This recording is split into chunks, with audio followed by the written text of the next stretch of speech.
The following show is dedicated to Mia Park and Barbara Yang. The views expressed on the following show may not be those of the hosts, guests, or WSPN Skidmore Radio. Talk Saratoga is produced by Saratoga Broadcasting Incorporated and may not be reproduced in part or in whole unless expressed written approval is given.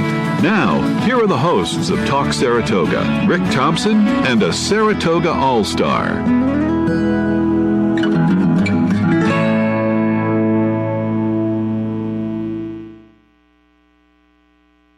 Okay, good morning on this rainy July 6th.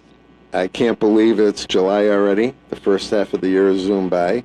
Again, I just want to say hi to Barbara. I know she's listening, and I hope you're having fun over there. And can't wait till you get back. But anyway, this morning we have a couple great guests, and they're from the Saratoga Mentoring Program, and we're going to find out what that's all about. We have Colleen Forneris and Shea Sullivan. Good morning, girls. Good morning. Good morning. How are you? Doing great today, thank you. All right. Well, Colleen, it's great to meet you. You too. And Shea, I've known you for a while, so we're not going to get into that. But I really don't know much about Saratoga Mentoring, except that I had a good friend who happened to be my doctor before he passed away, and we used to go out to breakfast.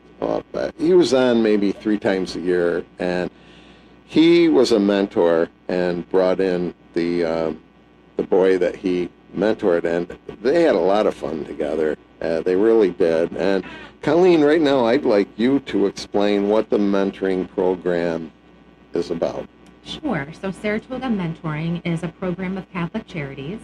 It's been around for 30 years, and it started as a program to assist kiddos that were at risk or in the juvenile justice system, which turned into the Saratoga Mentoring that we have today, which is pairing an adult trained volunteer with a child that might be experiencing some hard circumstances in life that can range from anything from living in poverty.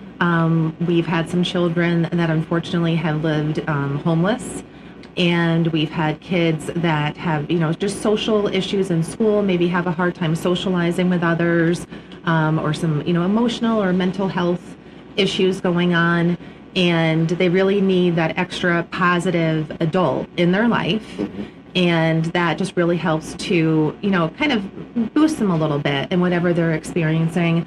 And also when a child is brought into the program, it allows them to receive any other services that Catholic Charities might be able to provide for them. So, for example, like holiday assistance, we can help with school supplies. We can help if a family is having an issue covering rent or their electrical bill. We can use, help them within our organization with those things. Okay.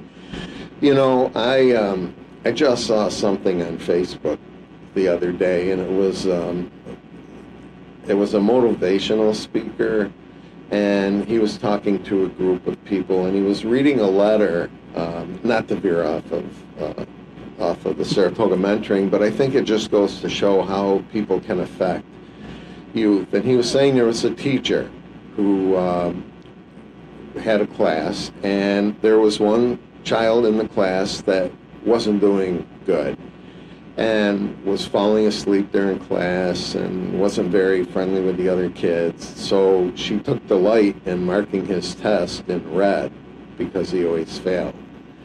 And it got at the middle of the school year, it was the norm for teachers to look back in past years to see how the child was doing. So she talked to his first grade teacher, and she said he was a great student, smart, did well. And so she was thinking, I can't be the same child. Talked to the second grade teacher, and she said the same thing. He was very attentive, very social in that. And the third grade teacher said, well, his mother had a terminal illness, and he started not paying attention that much, but he still was social in that. And then the fourth grade teacher said, well, when the mother died, that was it. He just stopped paying attention and whatever. So she was a fifth grade teacher, and she said she had a revelation that she stopped teaching reading, writing, and arithmetic, and started to get more involved in the kids' lives, not personally, but really more attentive. So the kid went on, and when he was in high school, he wrote her a letter that said she was the best teacher he ever had. He went to college and said, she was the best teacher she ever had. And about maybe 10 years later, he wrote her a letter. And he said, all through college and now in my career, you're the best teacher I ever had. And it was signed John Smith, M.D. So, and in the 5th grade, at Christmas time, all the kids gave her a present, and he wrapped his up in a brown bag, and it was a necklace with like 3 rhinestones missing, and a bottle of perfume, 1 ounce. So she dabbed the perfume on and put the necklace on to make him feel good, and he says, you smell just like my mother did. Oh. So when I read that and I knew you were going to be on this weekend, I said to myself, that's what the mentoring program is about. I think you work with children or teenagers or whatever, and is that kind of not the same exact scenario, but how you feel about. Yeah, absolutely. Just like the teacher in your story, it's having that extra person. And a lot of these kids do have, support at home as well. So I, want to make a point of saying that the families of these children try the best that they can try. And that's a wide range, but they're certainly, trying the best that they can do. Mm-hmm. And I do want to point out, as I'm thinking of that this is not income-based. So this program is not based on a child or household income. And I think that's important to know, because oftentimes when we think of Catholic Charities, we think of just low income. It is not for this program. So I want to make that known. And, it definitely is. It definitely shares the heart of the program when you have kids that can excel in certain areas that maybe were challenging for them before. Mm-hmm. And it may not be a growth that's shown right away. It may take the course of time. But certainly we have had children that have had issues in school, and our program staff does keep in touch with the school district. And also some of our mentors are, very forward about assisting the kids with their education, whether that's helping with homework, whether it's helping with kids with their reading skills. That mentor does become an extra support in that way as well, too. Sure. And I find that every mentor that we have has their own strengths that they bring and can share with that child, and they come to know the child so well that it becomes a nice mixture of kind of a balance. Oh, sure. Of helping. Absolutely. Well, I'm going to bring Shea in here in a minute because she is a mentor, and I think we got talking before, and I was telling her about some of the friends of mine that have some issues in certain areas, and I'm bipolar. I'm not afraid to say that, and I ADHD. So my focus in school wasn't academic; it was sports. And it would be great if someone back then had seen that and said, I'm not sorry of anything that I did, but I said to Shea, or she said to me, don't you have any normal friends? So I said to her, what's normal, Shea? I think we all have a little something that can always be improved on, and a lot of times it's by someone else giving us a helping hand or being there for us, when Absolutely. We can't get the right issue answers. So Shea, I want to hear, before we get back to Colleen, and some more about the program. You're a mentor. I am. All right, and you have a mentee. I do, yes. She's 11. She's turning 12 at the end of summer, and we got matched when she was 8. So I've been doing the mentoring program for about 3 years now. And do you find it as rewarding as your mentoree does? I really do. Mentoring is one of the highlights of my life, honestly. I love the kid that I'm matched with. She's such a spark of life and personality. And mentoring for me is really more about the community, because when I was growing up here in Saratoga, the community really helped me. And the mentoring program for me is about giving back to the community and making a difference. And I can see how much the kid that I matched with, she's just blossomed. I mean, her little personality has come out. She's talking to other adults that I introduce her to. It's wild to see how far she's come. We've worked a lot on the reading skills, because that's where my strengths lie. We go to the library at least once a month, and it's not just about the child that I'm personally matched with. She's got a family as well. And when we check out library books, sometimes it's not the kid that I mentor reading the books, it's her family. So I know that her mother has read at least one of the books. I know that her younger sister, we check out books specifically for her. And it's just, we all sort of grow together. And yeah. I love mentoring so much. Well, I think that's part of the program is that the mentor and the mentoree grow together. You develop such a great relationship that's probably going to last for life. Absolutely. I mean, is there an age limit, Colleen, on when a youth stops having a mentor?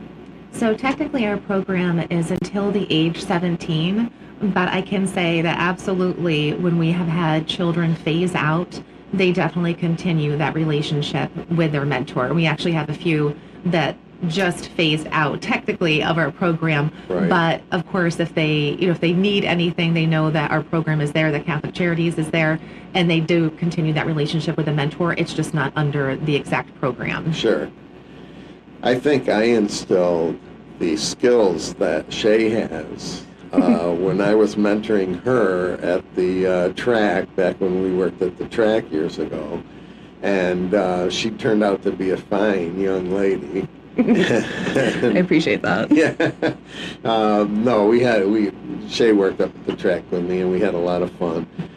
But I'm glad you find it rewarding, because I told you before I knew another fellow who was a friend of mine that was a mentor, and he just found it absolutely amazing. And he had children of his own they were grown, but something about he used to do quite a bit of activities with the child. I say child, he was a teenager, but he loved it, and the teenager loved him, and he just did things together that the teenager probably never had gotten the opportunity for. Mm-hmm. Yeah, absolutely. We do find that a lot of these kids get to experience things that they wouldn't normally have.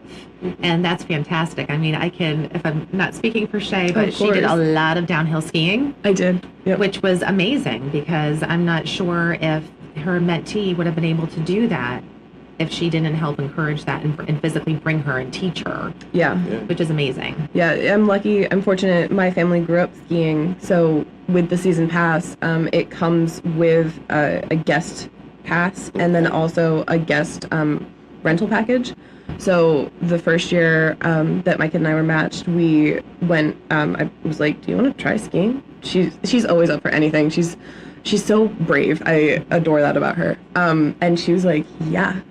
So brought her up to the mountain, put her in a lesson, and she just kind of had that spark for it. So the next year we went twice, and I was like, the third year I was like, do you want to get a full season pass? And she was like, yes, I do. And I was like, this would be every time we see each other once a week. And I would like, that would be all we do. So that would be no sledding, no ice skating, none of the other fun winter activities. And she was like, no, I want to ski. And I was like, you got it, kiddo. Yeah, and she took to it like a fish to water. It was wild to see her athleticism really blossom on skis. And we had been doing a lot of work, because I kind of wanted to build to this, because having a ski buddy is fantastic. So, skiing, you can sort of practice skiing by roller skating, by ice skating, by doing all of this physical activity and making your muscles strong. And finally, at the end of the season, she was like, this is exactly how I roller skate. And I was like, yeah, it is. That was my my secret plot all along, and she laughed because she doesn't actually believe me that I was working towards that the whole time.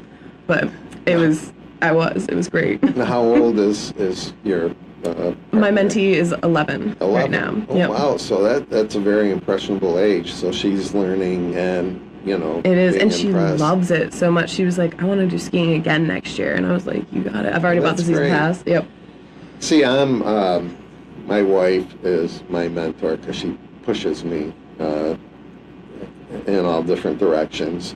But this friend that I was telling you about, Barbara, she's my mentor because she gets me to do things. And like you, and probably most mentors are like this, you not chastise your mentee, but you tell them like it is, like things that they, you don't want to sugarcoat anything. And I know you're not one to sugarcoat anything. And but I get a lot of information, especially from youth, the other end from Barbara. I mean, she'll tell me just like it is, whether I want to hear it that way or not. And she's a great, great person. And I know you are too. So I know she's learning a lot from you. And Absolutely. the impression you make on the younger people, the more they can grow as they get older, I think. And you find that, Colleen? Absolutely. And I think an important part of our program too is that we're strength-based. So we do, recognize the strengths that each child has as an individual and build on those strengths. Like that's kind of the foundation of the focus, because when you're building on strengths, like all of us, everybody has our stuff that we have to work on. Doesn't matter Sure. who we are, what age we are, where we are in life. We all go through transitions and growth. And for kids, obviously, they're in that whole, developmental range of just learning about themselves and how to maneuver life. Mm-hmm. So with that, we really do try to focus on the things that they bring to the table naturally. And once you build on that, it kind of, as time passes, it kind of helps even out those areas that maybe we need to have more strength in. Sure. And I think that's where the nice balance is. Absolutely. I was so nervous when I first became a mentor because I was worried because I was like, I thought it was going to be more education based. Sure. And that's sort of the predisposition that I came into it with. And I was worried that I wasn't, going to be able to make that connection. And I was like, I got to teach her things and make sure that all of her academics are up to snuff. And we were still building our connection. So I was focusing on the fun. We went to a trampoline park, and the kid commented that she was excited to be there and not have to look out for her little sister because she was, always looking after her. She got to just be a kid with me. And that's when it kind of clicked for me that I was like, this is what's important, is that she has the space to be just a kid. And with that, everything else has grown from there. So we focus a lot on the fun and having adventures. And there's always teachable moments within that. Sure. Like, going to the library is fun and we get to read. But if we go to like the Saratoga battlefield, that's all reading too. And that's history. And that's in a very tangible way. So a lot of our adventures they have learning opportunities attached to them. And it took a lot of the pressure off of me. And I had to take that pressure off of myself. So Sure. And it's made things a lot more fun. I just want to mention one thing here. You're listening to WSPN 91.1 FM Skidmore Radio. And if you want to give a call in to ask anybody a question, even me, which I may not be able to answer, but give a call at 518-580-5783. And you can call 518-580-5783, or you can even call my cell phone. I can put it on speaker, 518-461-3943. The other thing is that I think being a mentor, and it ties in together, I think, is that you're broadening the experiences and the way of thinking of the children, teenagers, or whatever. You're just not doing things with them. Like, they may not have thought about the battlefield. That's so historic for our area here, and never had a chance to get out there. But by taking someone to a place like that, they learn a little bit about history, and they may find that history is their thing. Yeah. And, so you make them well-rounded. I think that's what you're trying to do with your mentees is... Absolutely. Yeah. Well, and what I found looking through my old school things, a lot of the things that we did, the activities that we did in school, all of that is experience-based. If you're in English class and you have to write a poem, they want you to write a poem about an experience that you had. If you have to write an essay, they want you to write an essay about your personal experiences. And if you're just at home and you're not really doing much, that can be very, very difficult. Sure. So even just giving children that type of experience to be able to write about them, or to go into school and talk with their peers about what they've done over the weekend, that's, I find, to be really important as well. And it helps with their full development. It's not only educational, it's also, how they interact with people. So, Colleen, how big is the mentoring program? I mean, how many mentors do you have right now? So right now we have 29 mentors. There's not a number that we have to meet. So we're always open to bringing in more matches. We have a fantastic group of mentors and mentees right now. The age ranges of mentors is very vast, as well as the mentees. So we have some in their 20s and we have some in their 70s that are mentors. Wow. So there's no age limit. You just have to be 18. You have to be an adult. And we definitely always need more mentors. So right now, which is pretty common of the program, we have a wait list of children. So we have children that are waiting to be matched with somebody. Unfortunately, that number always seems to exceed the number of volunteer mentors that we have. So that's really a goal of the program we have right now, is to grow our mentor base. And to become a mentor really is just about that first contact to our mentoring office. And we also do have a webpage, Saratoga Mentoring Program. And we're also on Facebook, so there's numerous ways to get a hold of us. With that said, the mentors do go through training, of course, because we're working with children. We want safety to be number one, right. And we want the mentor to come in to the program feeling like they're as ready as possible to do that. Because like Shea said, I think there is a genuine natural nervousness at first, probably both for the mentor and the mentee, because you're doing something new. Sure. You're meeting new people. You are literally going to start building a relationship from that first time that you meet. So as far as the training and the initial, volunteerism goes, there is a bit of paperwork, but it's not too daunting. It's sitting down with a staff member, maybe for like an hour, going through some background, some history of the person that wants to volunteer, getting to know them a little bit better. Ultimately, we want to make the best match possible. So we want to know as much about the volunteer adult as we do about the child, and the child also gets interviewed as well in their family environment, just so we can learn, what are the hobbies, what are the things that you like to do, what do you not like to do, and ultimately we try to match with this person that has the same interest. But we do want some variety in there, because don't, you don't want to be doing the same thing all the time. You want to be open to new experiences and such. So it's okay to step out of the comfort zone a little bit, because we all have to do that if you want to have a new adventure. And then the volunteer, of course, we do a background check, and that is done through our human resource office. So once all of that is done, then we say, oh, we have this child on the wait list that seems to have the same kind of interest as this adult.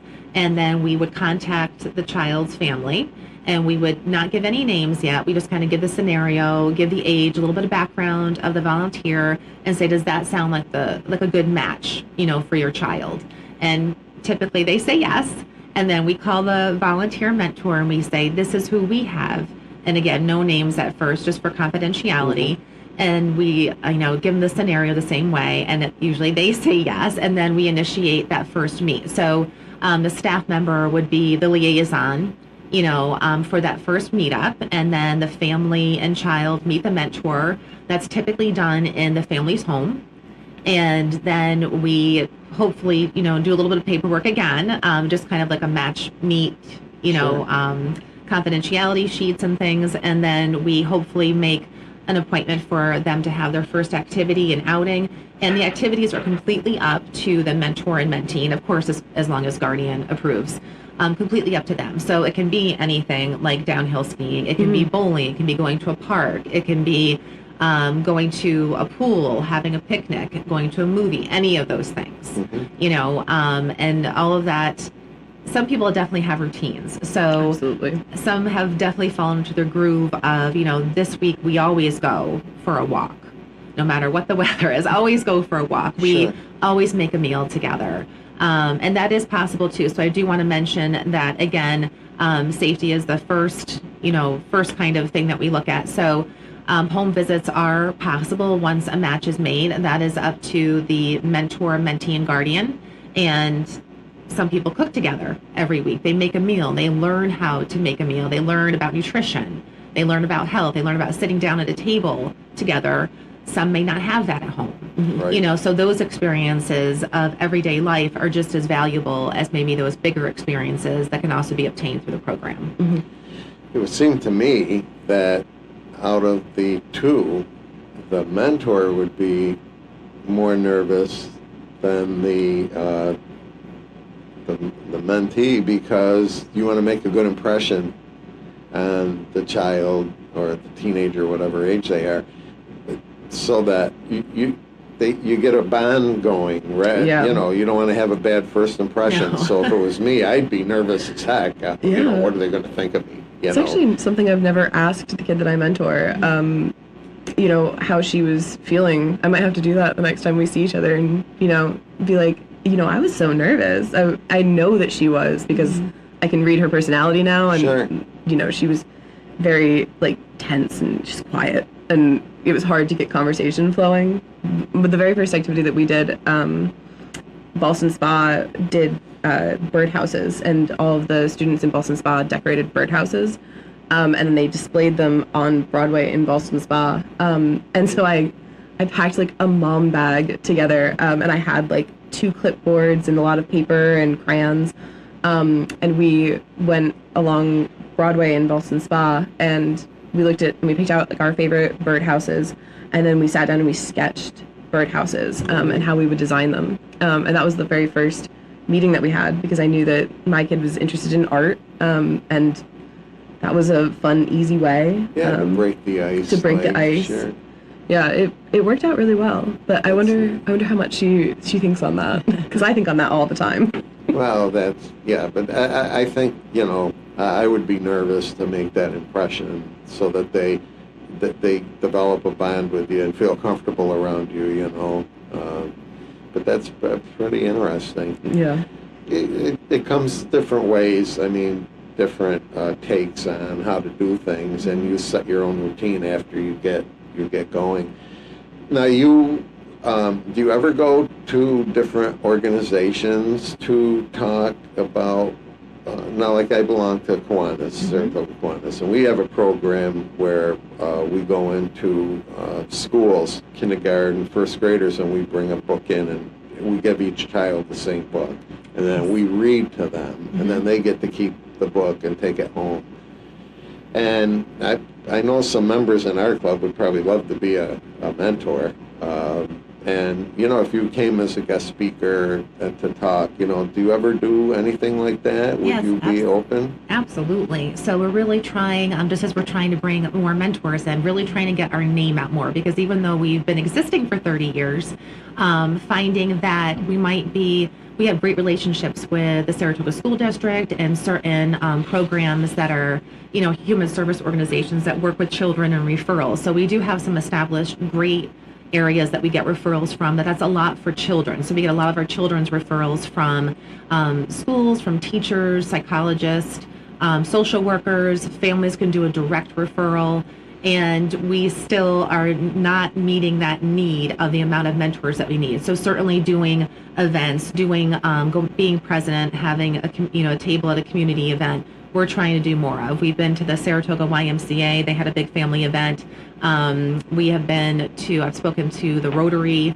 I've spoken to a couple of groups so far, but really, especially looking at the fall that's coming up, really want to get those things planned. Yeah. So talking to different organizations like the Lions Club, like Kiwanis, really is a great avenue to go down, because we're meeting, obviously more adults. And even if that person is not interested, I think it's the trickle effect of, I heard about this program, and spreading that word. And it's word of mouth really is what it comes down to as far as that happens. Just trying to, really, get ourselves involved, keeping our eyes and ears open for any upcoming community events that are looking for organizations to have a table and explain programs. So certainly that is definitely on our radar, and we're more than happy to do that when we have the opportunity. Yeah, well, I do it in the fall. Summertime around here, as you know, is crazy. A little bit hectic. The clubs don't meet. And there's a lot of tourists too, so it's difficult to be like, hey, there's a mentoring program, and they're like, Yes. I live in Florida, and I'm like, oh, Yes. well, never mind. Yeah, so as Shea says that, I do want to make a mentionable that some of our mentors are snowbirds. Okay. So that is okay, as long as we know that, and we have kind of a heads up that that's what they do, and that the family and mentee know that. There are always ways, now with technology, to maintain communication. So when someone's away, whether it's for several months or for several weeks, we do want to encourage that relationship to continue and that communication to continue. So whether it's FaceTime, Zoom, texting, email, whatever that form of communication is, that is okay. So we don't want to deter somebody that, says, well, gee, I would love to be a mentor, but in the wintertime, I'm away for 2 months.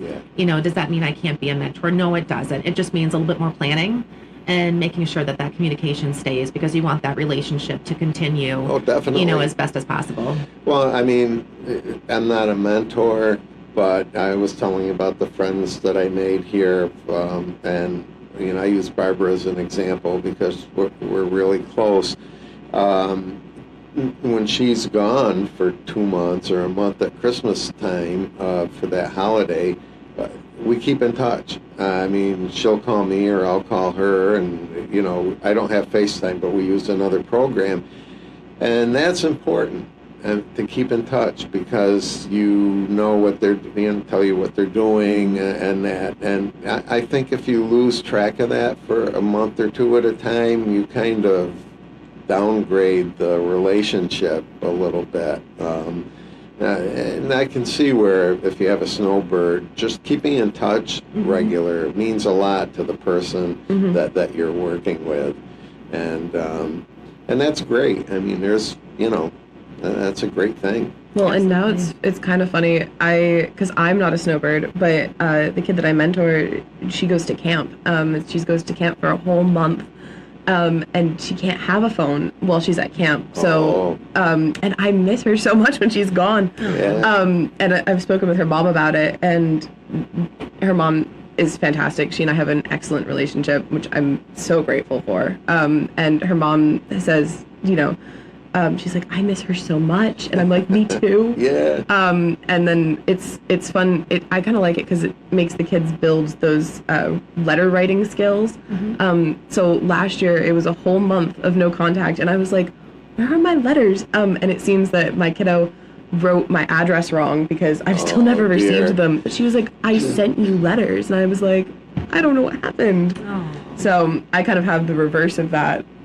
Snowbird effect. Sure. Yeah. And that's and that's a good art to build up, because we don't write anymore. And that, I mean, writing a letter to one another, I mean, that back in the day, that was the communication way, and that kind of was like a socialization also. And we don't have that anymore, and it's kind of sad, the personal things that we did with email, and that you can't get a person's grasp on things like that, but there's so many ways to get face to face now that it's great. But yeah, I mean, for you to miss your partner, and that's pretty good, and she probably misses you too. She did. She was mad that I didn't write her letters as well. The mail is slower than I thought it would be.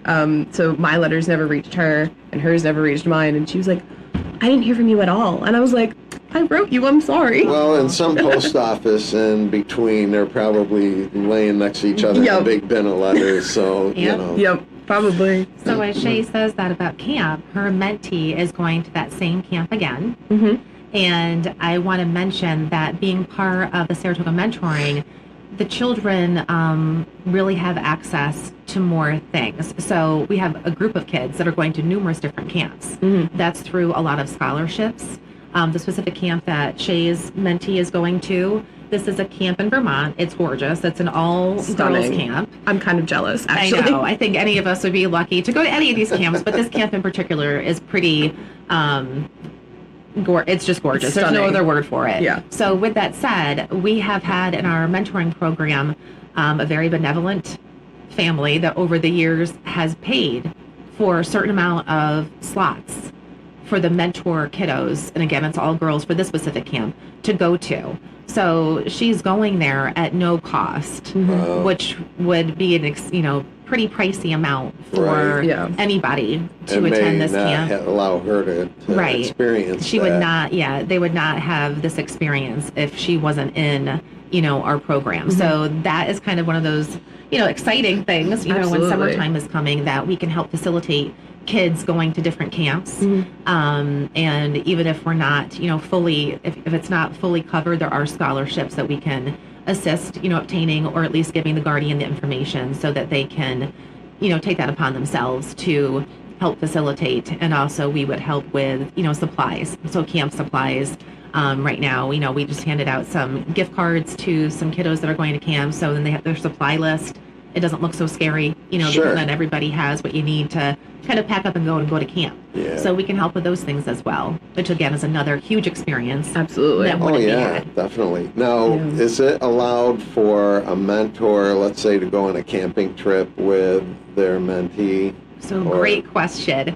So where we are, now with the program and how it's always stood, just for safety, for liability, is that that's not allowed. Certainly like a day trip is okay, but no overnights. Okay. And I think, just for safety and liability purposes, but we certainly had that question, and it's one of those things that even if we have established mentors who we know are fantastic and we know are super close with their kiddo, it's just one of those things that we can't cross the line on. Today. So really unfortunately, but those daytime experiences, can certainly, if they want to come home at 9:00 p.m. on a summer night after spending the day at a lake or, day camping, that's perfectly fine. Oh, that's neat. And I've mapped it out. Like, you can get pretty far if you leave early, because there's a lot of museums in Boston that I really wanted to take my kiddo to. Oh, sure. Nice. And I'm like, we could make it happen in a day. So, Well, and she's expressed interest in New York City, and I'm, of course, like, I don't want to go to the city. I even thought about, with one of the girls doing a day trip to Montreal. Yeah. Because it's not that, it's what, a 3-hour drive, so, you could have a good 6-7 hours there, and it'd just be a different experience, and something like that would be fine. I think you might have border problems, because we're not these little gardens. Used to be okay, yeah. I'd have to look into that, because my kiddo is taking French, which I'm very excited about, because I also took French in school. So I was like, I was like, we can practice our French together. It's just, if it just be an exciting thing for somebody to go into a different country that's right next to ours. You know what I mean? And experience, because it is a different world. When you go to these places, so. Yeah. But that would be interesting. But that's I can see where the overnight would be a little more difficult to do. That's a normal thing today. I know if you go on your site, you have a monitoring video that's on your website, I think. And anybody that's interested could go there and look at that. I didn't click on it, but it's on the site.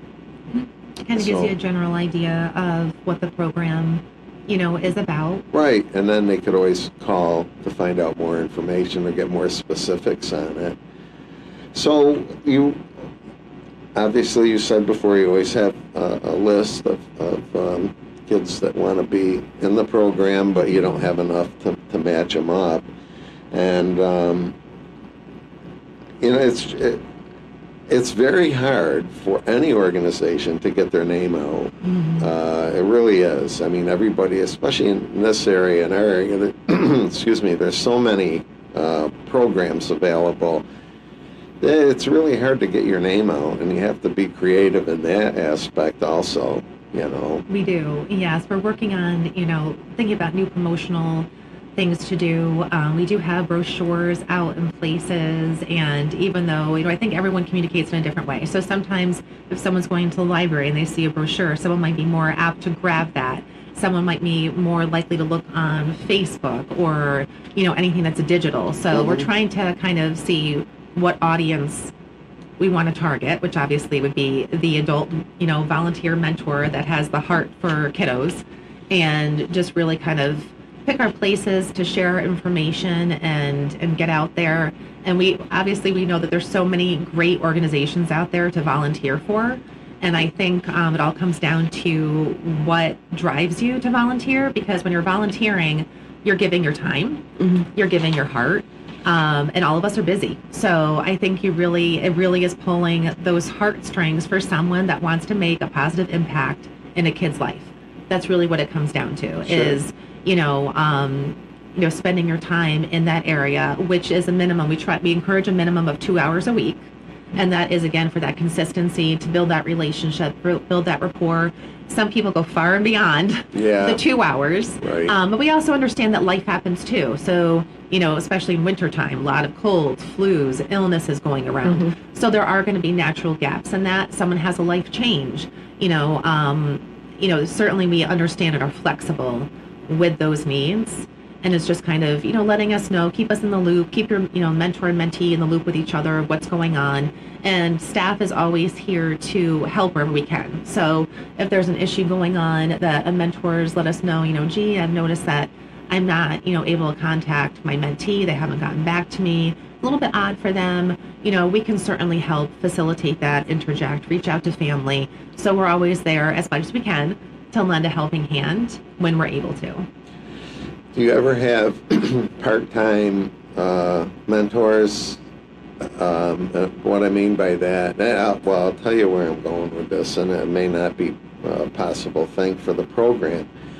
But I know there's Skidmore students have to volunteer so many hours to, that seems to be the thing in high school today and in colleges. And if a senior had a vehicle that they could drive, I mean, that may help them fulfill their goal, and also maybe whatever field they're going into. Sometimes they go into psychology or whatever and have to do some student teaching, but maybe being a mentor would help them. Is that a possibility? Absolutely. So you bring up a great point, because historically speaking, the program did at one point actually have a little mini program with Skidmore College. This is years ago. It's just something that I read about, that I've heard about way before my time with the program. But that is on our list to kind of reestablish that relationship. We have had a few Skidmore students that were mentors, which I think is a fantastic idea. Oh my gosh, yeah. And it doesn't have to be just Skidmore, but because we're here and we're so grateful to be here, there was that relationship. Would love to rekindle that and to move forward with that, and also other colleges as well that are nearby would be fantastic. Yeah. Or interns going to college that have to fill that human service role, and hopefully choose to continue after they graduate. Well, that's it. And I think, and not to take away from you, absolutely, Shea, because you're still a youth. I am. But I think a college student could relate more to a younger person because they're not way older than they are. And I think, there probably would be a great match somewhere along the line. Oh, absolutely. Where they could do that, And then maybe as the next, let's say, junior could take over, if it was a match, I mean, could go on. But I know college students are so great Mm-hmm. and wanting to do things and help the community that they're involved in that, I don't see why this wouldn't be Absolutely, a it'd be good fantastic. program here. Yeah, Yeah. and we do have some of our older, teenage mentees that do take college tours. Mhm. Like that's actually like on their list of things they want to do. So some of our mentors have actually taken them on tours of the campus, and that kind of also gives them a different idea of possible goals that they Sure. could have, because not every child, and it doesn't matter, any child, doesn't matter if you're in the mentor program or not. A lot of kids have various options these days as to what to do after high school, but may not always know what those options are. Right. So it's important that for any child that we share that they could go into a trade school, they could go to college, they could do military, they could be a police officer, they could do all of these wide range of things, but to expose them as to what those opportunities are Sure. is not something that every kid, knows about. Well, and the Absolutely. thing too, I mean, I love Skidmore, but there's so many different programs here, music, art, craft, that mentor could do just here on campus. I mean, plus outside things, but Well, and you I have mean- the Tang. The kid that I mentor and we go to the Tang all the time on Saturday. They do family Saturdays. Sure. And we go and do a craft project. It's just fantastic. And they always have such interactive displays going on. My mentee loves going to the Tang. Oh, yeah. It's wonderful. and there's everything. I mean, they put on plays, they have musicals. The jazz It's festival. Jazz. It's just so much going on just in one location. I mean, you want to get them outside the location too, but you could keep busy here probably for the whole Oh yeah. semester at least anyway. And especially for the older children, there's always there's guest lectures that you can attend as a guest, and Yeah. I've attended several of those, and the professors are always fantastic. Sure. So as the kiddo that I mentor, as she gets older, those are things that I'm keeping an eye out for that would pique her interest, and we could go and sort of see what a college class might look like. And Yeah. when we came for one of the jazz performances, which I thought at the time that she really liked, but she's since told me that she was very bored. Oh, right. But we wandered the new music hall, and she was like, "This is really cool." She's never seen so many music practice rooms, and it's a whole new world. Oh, sure it is. Sure yeah, it it's is. very eye opening. Yeah, and I mean, she may not have liked the jazz festival, but she was exposed to I think it. the concert was so late at night, But and she was young. exposed to it. Absolutely. And as she gets older, she may look back on that and try it again and like it. Now, I went to Catholic school, and we had no music program.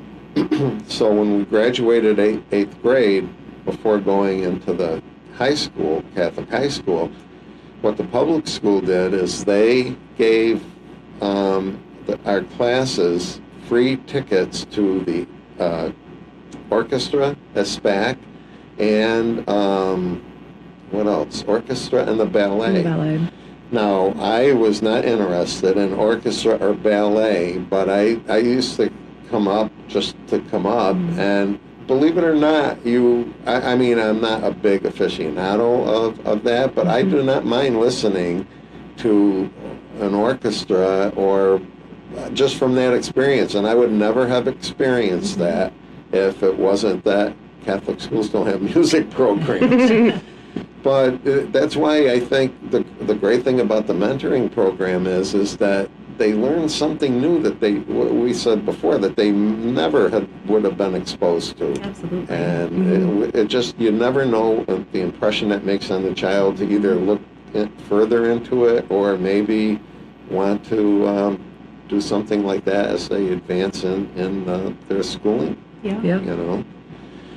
So this is your first time monitoring, Shea, correct? Or mentoring? This is my first match. Okay, Yeah. it's your first match. Yep. Okay.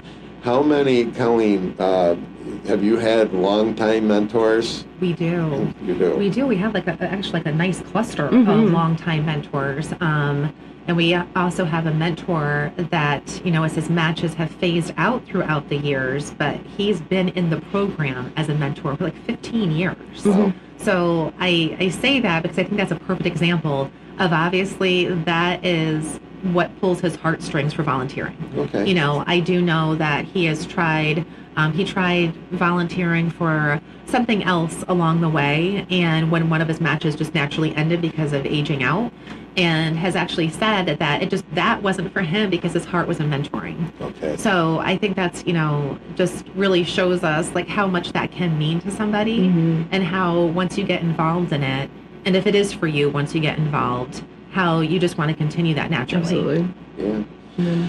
I don't think we realize that, and I think everybody can do this. We don't realize how much of an impression we can make on someone that can help them, and you don't even know it. I think with a mentoring program you do, because you can see the child grow. Right. But it doesn't take much, an act of kindness to maybe change someone's perception on adults.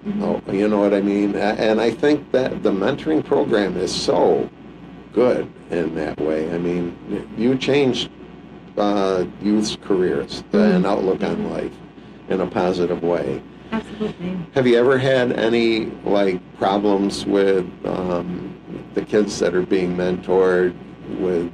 I mean, can you switch out to another mentor if they aren't getting along or whatever? So for some reason there is an issue with the actual match. What we would hope is that it's kind of like a, you know, attempt over time. So if there's a situation that arises, as long as it's not urgent, of course, but we've never, you know, as long as it's not an urgent situation, right, that if there's something that's just not jiving the right way, that we would hope to say, okay, can we try this? Kind of like ABC. Can we try this, this, and this? And if that doesn't work, then we just take a good look at it and say, okay, like this doesn't seem to be, you know, the right match, and that's okay too. We want everyone to be comfortable. We want both parties to be, you know, happy with what's going on.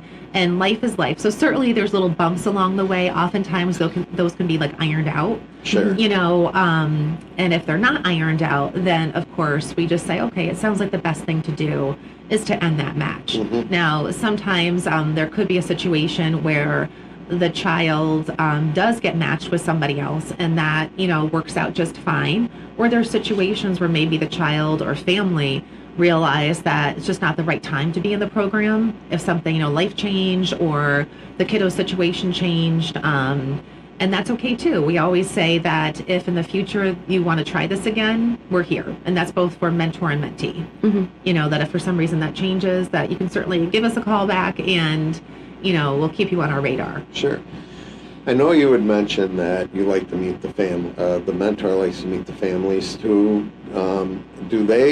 Is there ever a thing where the child is having a problem at home and the mentor, you know, becomes the dominant adult in their life?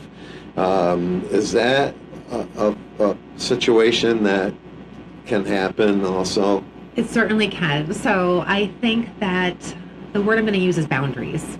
So boundaries are very important. They're important for all of us, no matter where we are in life. But boundaries in the program really means that the mentor is taking on that role as a positive adult role model, friend. The parent is still the parent. The guardian is still the guardian. So some of the kids are being raised by grandparents. Some are being, which may call them, you know, they may call them mom and dad, depending on the situation. Sure. Some are being raised by single parent, you know, two-parent home, but wide range of circumstances. It is important that the mentor understands that they're not present in that kid's life to fix any problem. Okay. That each household is different. And of course, I bring up safety again because safety is a different story. If safety is an issue, then that is something that has to be managed, you know, immediately. Okay, thankfully we haven't had many of those situations. Sure. So with that said, if a mentor goes into the home or is picking up the child, because more often than not, and correct me if I'm wrong, Dakota, say Shea, I almost said something else. So if more often than not, the mentor is going to the front door and picking up the child, not so much hanging out in the household, but may go like in the entryway to talk to the parent while the kiddo's getting ready. So with that said, if they see that, oh my gosh, like, you know, things aren't looking like they've been cleaned up like in a really long time, there's piles of laundry, there's food everywhere, they may take a little mental note of that, and if they can, see a pattern with that, but that's something that's different for that Right. family, would mention it to us, the staff, and say, I think like something's going on, maybe something changed, like is everything okay there? Between staff member, mentor, and the mentee's family, there is an understanding, and also written understanding of confidentiality. Sure. So all of those things stay kind of in our little circle. We wouldn't be out in a public space and saying, anything about the family, anything Oh my about gosh, the no. situation. Yeah. So with that said, in that little circle, everyone's there to help each other. So if something were to happen, the mentors are really good about letting staff know the situations, change in circumstance, concerns, and then we as staff would reach out to the family and just say like, hey, just want to make sure everything's okay. Step in where we need to, give referrals where needed, depending on the situation. Right. But boundaries I think can be hard sometimes. They can be. It's difficult because you just, if you're a mentor, you have that helping heart, and you just want to help and fix things. But the relationship that I have with the kiddo is paramount, obviously. But I really deeply value the relationship that I have with her family. They are wonderful people. I think that all of the families that are in the mentoring program are really vital, and nobody is perfect, but they have made a choice to ask for help from the community, and I think that is one of the great. bravest things that you can do. It's wonderful. Colleen, we have like about a minute and a half left, and I just wanted to ask you about somebody wants to donate. How do they go about doing that? So the best way to do that would be our main office is the Catholic Charities building on Regent Street, 142 Regent Street in Saratoga. That is probably the best avenue to streamline donations. We are very fortunate to get routine donations to our specific program from certain agencies, which we, greatly value, and they have purpose. All the donations have a purpose. So that could be getting gift cards for kids to go to camp. Sure. It could be letting us do group activities at no cost for mentors. Okay. And I think that's the best way to do that. All right. Well, I want to thank you, Colleen and Shea, Of course. for Thank you, being Ray. in today to talk about Saratoga mentoring. If you want to get a hold of the office, the phone number is 518-584-0415, or you can go online to saratogamentoring.org, and Colleen Forneris is the director, Yes, thank you. and Shea Sullivan is a mentor. I am. But don't call Shea, she's already got a mentee, so that's that. Thank you for coming in today. Thank you for guys. having I us. appreciate it. No, it's appreciated. Thank Okay. you. Now, before